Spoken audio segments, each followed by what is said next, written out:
এখন কেকেআর এর স্কোয়াডে বড় প্লেয়ারের এন্ট্রি হয়ে গেছে এবং বড় প্লেয়ার প্রায় চলে এসেছে। কেকেআর এর ডিল একদম প্রায় কমপ্লিটের দিকে চলে এসেছে। হার্দিক পান্ডিয়ার যে ডিলটা আছে সেই ডিলটা অলমোস্ট কমপ্লিট হয়ে যাওয়ার মতন চলে এসেছে, কারণ ক্যামেরন গ্রিনকে চেয়েছে মুম্বাই ইন্ডিয়ান্স এবং হার্দিক পান্ডিয়াকে ট্রেড করার জন্য প্রস্তুত মুম্বাই ইন্ডিয়ান্স, এই খবরটা চলে আসছে।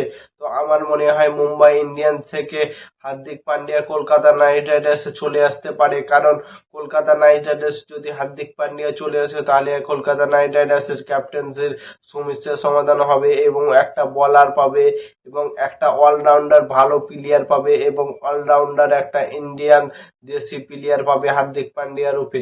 এই দিক থেকে কলকাতা নাইট রাইডার্সের প্রায় 4 থেকে 5টি সমস্যা হয়ে যাবে হার্দিক পান্ডিয়া এলে, অথবা ঋষভ পান্ট। এই দুটো প্লেয়ারের মধ্যে কলকাতা নাইট রাইডার্স দেখবে একটা প্লেয়ারকে যে কোনো মূল্যে হোক টার্গেট করবে, হয় হার্দিক পান্ডিয়া না হলে ঋষভ পান্ট। কারণ ঋষভ পান্ট যদি চলে আসে তাহলে কিপিংটা একদম কনফার্ম হয়ে যাবে, তারপরে একটা ব্যাটিং পাবে, একটা ওপেনার ইন্ডিয়ান ক্যাপ্টেন পাবে, তাকে ক্যাপ্টেনটা দিতে পারবে ঋষভ পান্তকে। এই দিক থেকে 3 থেকে 4টি কাজ করতে পারে হার্দিক পান্ডিয়া অথবা ঋষভ পান্ত। এরা দুজনে যদি কলকাতা নাইট রাইডার্স দলে চলে আসছে তো কলকাতা নাইট রাইডার্সের দল একবারে পুরা আগুন হয়ে যাবে, কারণ কলকাতা নাইট রাইডার্সের দলে কেমন পারফরমেন্স করছে। শেষ 6টি ম্যাচে না, শেষ 7টি ম্যাচের মধ্যে 6টি ম্যাচ জিতেছে। মানে ভাবো কলকাতা নাইট রাইডার্স কেমন ফর্মে চলে এসেছিল, কিন্তু তারা প্রথমে ম্যাচগুলো হেরেছিল, তার জন্য তারা কোয়ালিফাই করতে পারেনি এবং চ্যাম্পিয়নও হতে পারেনি। তো কলকাতা নাইট রাইডার্সের এইরকম বড় একটা ট্রেড হওয়ার সম্ভাবনা রয়েছে।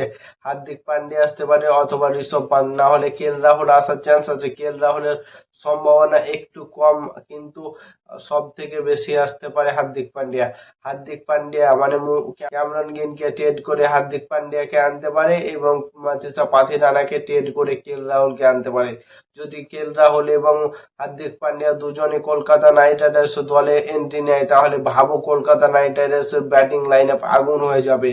ফিন অ্যালেনের সাথে কে এল রাহুল ওপেনিং, 3 নম্বরে আসবে তোমার আঙ্কিশ রঘুবংশী, 4 নম্বরে মানিশ পান্ডিয়া, 5 নম্বরে হার্দিক পান্ডিয়া, 6 নম্বরে রিঙ্কু সিং, 7 নম্বরে সুনীল নারায়ণ, 8 নম্বরে অনুকূল রয়।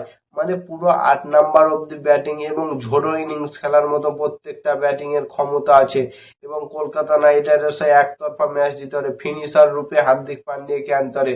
ফিনিশার তাহলে কলকাতার হার্দিক পান্ডিয়া, সুনীল নারায়ণ এবং রিঙ্কু সিং, অনুকূল রয়, এই 2-4 জন মিলে ফিনিশিং লাইনটাকে টাচটাকে দিতে পারবে এবং হার্দিক পান্ডিয়া ডেথ ওভার এবং পাওয়ার প্লের মধ্যে খুব সুন্দর বল করতে পারে।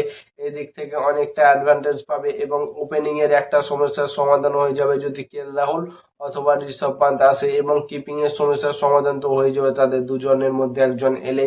আর ক্যাপ্টেন্সি হার্দিক পান্ডিয়াকে দিলেই ঠিক আছে, কারণ হার্দিক পান্ডিয়া একটু মেজাজি ছেড়ে এবং সেই মেজাজ নিয়ে সে মাঠে নামে এবং সে বড় ইনিংস খেলার মতো ক্ষমতা রাখে এবং সে ক্যাপ্টেন্সি খুব সুন্দরভাবে করতে পারে।